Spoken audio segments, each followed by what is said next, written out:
ताकत और तवानाई से भरपूर इंतहाई हेल्दी, इंतहाई टेस्टी आज मैं आपके लिए लेकर आई हूँ चटनी की ऐसी कमाल की रेसिपी कि अगर आप इसे कुछ दिन ही खा लेते हैं तो जिन लोगों के जोड़ों में, पट्ठों में शदीद दर्द रहता है, जिन्हें खाना बिल्कुल हज़म नहीं होता और वो बहुत ज़्यादा इस वज़ह से परेशान हैं, तो आप यकीन करें अगर आप इस चटनी को और उसके साथ इस जौ की रोटी को कुछ दिन ही मेरे नए तरीके से बना कर के खा लेते हैं, तो आपको इसके हैरान-कुन फ़ायदे होंगे।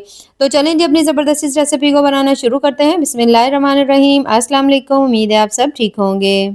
तो इस इंतहाई हेल्दी सी रेसिपी को बनाने के लिए सबसे पहले तो हमने यहाँ पर ले लेना है पानी। पानी मैंने यहाँ पर लिया है 1 कप और उसके अंदर डालेंगे हल्का-सा नमक और उसके साथ ही इसमें शामिल कर देंगे 1 चम्मच ऑयल, ठीक है? मस्टर्ड ऑयल भी डाल सकते हैं, कुकिंग ऑयल भी डाल सकते हैं, जो भी हो आप वो इसमें शामिल कर लीजिए। अब हमने इसको अच्छी तरह से हल्का-सा मिक्स करना है और आपने पानी को यहाँ पर गरम कर लेना है, ठीक है? गरम कर लीजिए या हल्का-सा बॉयल कर लीजिए, बस इससे ज़्यादा नहीं। उसके बाद हमने इसमें शामिल करना है 1.5 कप जौ का आटा, ठीक है? 1 कप आपने पानी लेना है और आटा जो है आपने इसमें 1.5 कप डालना है। 1.5 कप जौ का आटा जब आप इसमें डाल दें तो यहाँ पर आप फ्लेम इसकी बंद भी कर सकते हैं। नहीं तो आप इसी तरह हल्की फ्लेम के ऊपर इस आटे को अच्छी तरह पानी के अंदर मिक्स कर लीजिए। इससे जो हम अक्सर जौ की रोटी बनाते हैं ना, तो बहुत सारे लोगों से टूट जाती है, वो रोटी सही नहीं बनती। तो जिस तरीके से मैं बना रही हूँ, इतनी ज़्यादा आपकी रोटी सॉफ्ट बनेगी और इतनी ज़्यादा कमाल की बनेगी कि आप वाक़ई हैरान रह जाएँगे। अब यहाँ पर जो आटा है उसे मैंने ट्रांसफ़र कर लिया था इस तरह बोल के अंदर ताकि अच्छी तरह से ये ठंडा हो जाए और हमें गूँदने में थोड़ी-सी आसानी हो। तो यहाँ पर ये देखिए इस तरह से थोड़ा सख्त हो। अगर आपको आटा नरम लग रहा हो, तो थोड़ा-सा आप इसके अंदर ना आटा ऐड कर लीजिए, ठीक है? जौ का आटा ऐड कर लीजिए, नहीं तो 1 या 2 चम्मच आप जो दूसरा गंदम का आटा होता है ना, वो भी ऐड कर सकते हैं। अब आपने इसको अच्छी तरह से गूँध लेना है, जिस तरह से हम आटा जो है अच्छी तरह मुक्की लगा कर के गूँधते हैं ना, सेम उसी तरह से आपने इसको गूँध लेना है।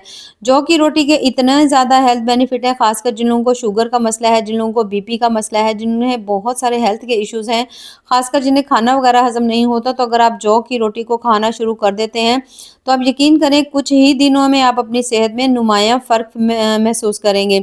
अब यहाँ पर हमने आटे को गूँध लिया, ठीक है? आटा गूँध करके अब हमने इसे कुछ देर के लिए रख देना है ताकि आटा जो है वो अच्छी तरह से सेट हो जाए। अब यहाँ पर हमने बना लेनी है चटनी, ठीक है? चटनी जो है आपने कोशिश करनी है सभी चीज़ें फ्रेश ही लें और जिस दिन भी बनाएँ चटनी को आप फ्रेश ही बनाएँ। सबसे पहले तो हमने ले लेना है धनिया, ठीक है? धनिया मैंने यहाँ पर 1 गट्टी लिया है। अब यहाँ पर जो 1 गट्टी धनिया है अगर गट्टी बहुत ज़्यादा छोटी हो ना तो फिर आप 2 गट्टी भी ले सकते हैं। लेकिन ये जो चटनी है कम से कम 2 दिन के लिए चलेगी, तो अगर आपने ज़्यादा दिनों के लिए बनानी हो ना तो कोशिश करें वैसे 2 दिन के लिए बनाएँ, जितनी फ्रेश चीज़ बनाएँगे उतनी ज़्यादा आपके लिए फ़ायदेमंद होगी। आप धनिये के जो अगर ज़्यादा जो सख्त वाले डंठल हो उनको आप उतार दीजिए और जो पत्ते हों और थोड़ी नरम डंडी हो ना, जैसे ये देखिए आगे से नरम डंडी है, इसको आपने इसके साथ ही ले लेना है। अब धनिया जो है इसके भी बहुत ज़्यादा हेल्थ बेनिफिट्स हैं, लेकिन आज हम जिस तरह ये चटनी बनाएँगे तो आप यकीन करें खाने के साथ बहुत ज़्यादा नहीं, 2 चम्मच ही चटनी खा लेंगे तो आपको इसके बहुत ज़्यादा फ़ायदे होंगे इंशाल्लाह। अब यहाँ पर तमाम धनिये को आपने हमने इसी तरह से साफ़ कर लेना है, साफ़ करके आपने इसको थोड़ा मोटा-मोटा सा काट लेना है। और यहाँ पर जो धनिया है ये देखिए इस तरह से करके मैं थोड़ा मोटा-मोटा सा काट ली हूँ, जिस तरह से रफली से हम काटते हैं ना बस उसी तरह से आपने तमाम धनिया काट लेना है। जैसे ही आप धनिया काट लें तो उसके बाद हमने ले लेना है यहाँ पर पुदीना। अब पुदीना जो है अगर मैंने धनिया 1 गट्टी ली है तो पुदीना भी मैं 1 ही गट्टी ले रही हूँ, ठीक है? लेकिन ये बहुत ज़्यादा अगर छोटी हो ना तो आप पुदीने की 2 गट्टी भी ले सकते हैं। कोशिश करें कि देसी वाला जो होता है ना पुदीना वो लें, ये जो जिस तरह मेरे पास है ना बिल्कुल छोटे-छोटे से पत्ते हैं इसके, ये वाला लेंगे ना तो इसको हम देसी पुदीना कहते हैं, दूसरा थोड़ा फार्मी होता है, उसके भी फ़ायदे हैं लेकिन इसके आपको ज़्यादा फ़ायदे होंगे। अब यहाँ पर जो पुदीना है ये ते सेम इसी तरह से हमने इसकी डंडियाँ नहीं मैं ले रही, इसके सिर्फ़ और सिर्फ़ मैं पत्ते ले रही हूँ। अक्सर जो हमारे घरों में अक्सर जो बच्चे हैं वो लड़ते रहते हैं, बाज़ दफ़ा बड़ों को भी बहुत ज़्यादा अक्सर बिला वजह किसी भी कोई बात भी नहीं होती तो टेंशन होती है। तो आप इस तरह से ये जो पुदीना है ना इसकी आप चाय बना कर के पीजिए। आप यकीन करें आप वाक़ई बहुत ज़्यादा आपका जो दिमाग है वो सुकून में आ जाएगा। बच्चे भी आहिस्ता-आहिस्ता जो है ना वो रूटीन में आ जाएँगे, क्योंकि बहुत ज़्यादा बच्चे भी स्ट्रेस लेते हैं तो इस वज़ह से वो भी अक्सर टेंशन का शिकार रहते हैं। तो इस तरह से करके आप डेली पुदीने की चाय भी शुरू कर लेते हैं ना तो उससे भी आप अपनी सेहत में बड़ा ही नुमायाँ फ़र्क फ़ील करेंगे। अब यहाँ पर जितना भी पुदीना है ना इसको हमने साफ़ कर लेना है, ठीक है? साफ़ करने के बाद आप इसको धो लीजिएगा क्योंकि पुदीने के अंदर अच्छी खासी मिट्टी होती है।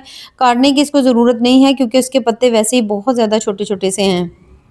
और यहाँ पर मैं इसे धो रही हूँ अच्छी तरह से, बोल के अंदर हमने शामिल कर दिया तमाम पुदीना और ढेर सारा पानी डालेंगे। अच्छी तरह पुदीने को हमने मल के धो लेना है।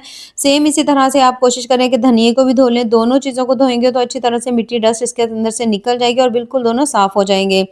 उसके बाद हमने इसके अंदर जो अगली चीज़ शामिल करनी है ना, वो है यहाँ पर अदरक, ठीक है? अदरक के भी बेइंतहा हेल्थ बेनिफिट हैं, ख़ासकर जिन लोगों को खाना हज़म नहीं होता, स्टमक का बहुत ज़्यादा मसला होता है, जिन्हें थोड़ा बहुत हार्ट का मसला होता है, तो आप डेली छोटा-सा अदरक अगर पीस खा लेते हैं और उसके बाद नीम गर्म पानी पी लेते हैं, तो आप यकीन करें हार्ट अटैक के चांसेस बहुत ज़्यादा कम हो जाते हैं।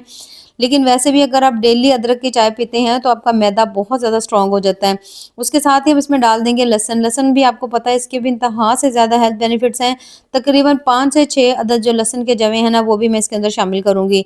इसे शामिल करने के बाद इसके अंदर हमने शामिल करनी है यहाँ पर सब्ज़ मिर्चें, ठीक है? सब्ज़ मिर्चें अगर तो आपको स्पाइसी ज़्यादा पसंद हो, तो तीखा ज़्यादा खाते हो तो आप ज़्यादा डाल लीजिए, नहीं तो इस तरह से 5 अदद डाल लीजिए, नहीं तो 3 डाल लें जितनी आपको पसंद हो। बेसिक चीज़ें हमारे पास यही हैं, ठीक है? इन्हीं से हमने चटनी बनानी है, लेकिन थोड़ा-सा चटनी की मिकदार भी बढ़ जाए, प्याज़ के भी बेइंतहा फ़ायदे हैं, तो थोड़ा-थोड़ा इन्हें भी ऐड करेंगे, जिससे जो चटनी है ना वो आपको और ज़्यादा मज़े की लगेगी। आप बिल्कुल आधा प्याज़, छोटा-सा मैंने प्याज़ लिया था, उसको मैंने काट लिया है। 1 अदद जो टमाटर है ना, उसको भी हम इसके अंदर ही काट लेंगे, ठीक है? क्योंकि 1 ही टमाटर डालेंगे, इससे ये होगा कि जब आप चटनी बनाएँगे ना, तो आपको इसके अंदर इज़ाफ़ी पानी वगैरह नहीं डालना पड़ेगा। टमाटर जो है ना, उसी के पानी के अंदर अच्छी तरह से जो चटनी बन के तैयार हो जाएगी। अब यहाँ पर हमारे पास बेसिक 5 ही चीज़ें हैं, ठीक है? बाकी अगर 2 आपने डालनी हो तो डाल लीजिए, नहीं तो आप उसे स्किप कर सकते हैं। अब चीज़ें हमारे पास यही हैं, उसके बाद अब हमने इसकी चटनी बना लेनी है। उसके लिए आपने इस तरह से ग्राइंडर जार ले लेना है और उसके अंदर सबसे पहले धुला हुआ पुदीना डाल दीजिए, धनिया डाल दीजिए। इन दोनों चीज़ों को हमने इसके अंदर डाल दिए। डालने के बाद अब हमने जो टमाटर रखा हुआ था, वो तमाम टमाटर भी हम इसमें डाल देंगे। उसके साथ ही हम इसमें शामिल कर देंगे जो सब्ज़ मिर्चें थी, तकरीबन मैं 5 अदद मैंने इसमें डाली हैं क्योंकि हम इसमें लाल मिर्च का यूज़ नहीं कर रहे। अदरक का पीस इसमें शामिल कर देंगे, लहसुन के जवे शामिल कर देंगे और उसके साथ ही थोड़ा-सा जो हमने प्याज़ रखा हुआ था ना, वो भी हम इसके अंदर डाल देंगे। इन तमाम चीज़ों को इसके अंदर शामिल करने के बाद अब टेस्ट के हिसाब से इसके अंदर आप हल्का-सा नमक डाल लीजिए, जितना आपको पसंद हो, ठीक है? अगर बीपी ज़्यादा हाई होता हो तो थोड़ा-सा नमक कम कर लीजिए, नहीं तो आप नॉर्मल सा नमक डाल सकते हैं। अच्छा, अब इसके अंदर आपने पानी बहुत ज़्यादा नहीं डालना, अगर ज़रूरत हो 2 से 3 चम्मच डाल लीजिए, लेकिन बहुत ज़्यादा नहीं डालिए और इसको अच्छी तरह से बिल्कुल फाइन सा आपने इसको ग्राइंड कर लेना है। तो जब तक हमारी चटनी तैयार होती है, यहाँ पर हमने ले लिया है आटा जिसे हमने सेट होने के लिए रखा हुआ था। माशाल्लाह आटा ज़बरदस्त सा सेट हो चुका है और यहाँ पर हम इसके बना लेते हैं पेड़े। बहुत सारे लोगों को जौ की रोटी बनाना बेहद मुश्किल होता है, लेकिन अगर जब आप ये तरीका देखेंगे ना, तो आप यकीन करें इतनी ज़्यादा सॉफ्ट, इतनी ज़्यादा कमाल की रोटी बन कर के तैयार होती है कि इसके बाद ना आपका दिल करेगा कि आप हर दफ़ा इसे ही बनाएँ क्योंकि बहुत सारे लोग जौ की रोटी सिर्फ़ इसीलिए नहीं बनाते क्योंकि ये सही नहीं बनती, नरम नहीं बनती। पेड़ा हमने बना लिया है, उसके बाद आपने इसको अच्छी तरह से हाथ की मदद से जितनी पहले फैला लीजिए, उसके बाद बेलनी की मदद से आपने रोटी को अच्छी तरह से बेल लेना है। अब जैसे दिल करे जिस तरह हम लोग आम तौर पे गंदम की रोटी बनाते हैं ना, बाज़ लोगों को बहुत ज़्यादा पतली-सी रोटी पसंद होती है, जैसे बाज़ लोगों को थोड़ी मोटी पसंद होती है। तो जितनी आपके दिल करे उतनी आप इसको पतला कर सकते हैं, उतना आप इसको मोटा कर सकते हैं। ये देखिए माशाल्लाह कितनी ज़बरदस्त सी रोटी जो है हमारी बन गई है और इसको मैंने थोड़ा पतला रख के बनाया है, बहुत ज़्यादा रोटी जो है वो हमारे घर में भी पसंद नहीं की जाती। ये देखिए माशाल्लाह ज़बरदस्त सी रोटी बन चुकी है। अब यहाँ पर हम इसे पका लेते हैं। उसके लिए यहाँ पर तवा मैंने पहले से ही गरम कर लिया था। अच्छी तरह से जैसे तवा गरम हो तो रोटी हमने इसके ऊपर डाल देनी है। डालने के बाद दरमियानी फ्लेम के ऊपर पकाएँगे, ना बहुत ज़्यादा हल्की कर देंगे, ना बहुत ज़्यादा तेज़, ठीक है? दरमियानी फ्लेम के ऊपर आपने इस रोटी को पका लेना है जब तक एक साइड जो है वो अच्छी तरह से पक नहीं जाती। साइड आपने इसकी चेंज कर देनी है। साइड चेंज करने के बाद सेम इसी तरह से दूसरी साइड को भी आपने अच्छी तरह पका लेना है, ठीक है? तो यहाँ पर आप देख सकते हैं कितनी ज़बरदस्त सी जो रोटी है ना हमारी पक रही है। अब आप चाहें तो जिस तरह हम गंदम की रोटी बनाते हैं उसे आप आग के ऊपर थोड़ा-सा सेक लेते हैं तो उस तरह भी आप सेक सकते हैं, नहीं तो आप किसी कपड़े की मदद से, चम्मच की मदद से इस तरह करके जैसे हम दबा कर के रोटी तवे के ऊपर ही सेक लेते हैं ना, उसी तरह से आप इसे सेक लीजिए क्योंकि ये हम पराठे नहीं बना रहे, हम ये सूखी रोटी बना रहे हैं, ठीक है? तो ये देखिए माशाल्लाह कितनी फूली हुई ज़बरदस्त सी हमारी जो जौ की रोटी है यहाँ पे बन कर के तैयार हो चुकी है। अब आप इसे उतार करके इसके ऊपर घी लगा लीजिए या फिर आप इसके ऊपर अगर 1 चम्मच बटर लगा लेते हैं, जो आपके पास चीज़ हो वो आप लगा लीजिए। तो 1 चम्मच घी जो है ना वो इसके ऊपर आप ज़रूर लगाएँ, वो आपकी हेल्थ के लिए बहुत ज़्यादा अच्छा होगा। बस सेम इसी तरह से तमाम जो रोटियाँ वो हमने यहाँ पे बना कर के तैयार कर लेनी है और बहुत ज़्यादा मज़ेदार ज़बरदस्त सी बनी है और यहाँ पर मैं हल्का-सा मक्खन लगा कर के हम रोटी को अच्छी तरह से 1 चम्मच घी लगा लें या आप बटर लगा लें जैसे आपका दिल करे। देखें कितनी माशाल्लाह ज़बरदस्त सी जो जौ की रोटी हमारी यहाँ पे बन के तैयार हुई है। और यहाँ पर जो चटनी है माशाल्लाह वो भी हमारी बन कर के तैयार हो चुकी है। देखिए इसे भी मैंने बोल के अंदर निकाल लिया था, थोड़े-से मैंने इसके ऊपर तिल डाल दिए हैं खूबसूरती के लिए।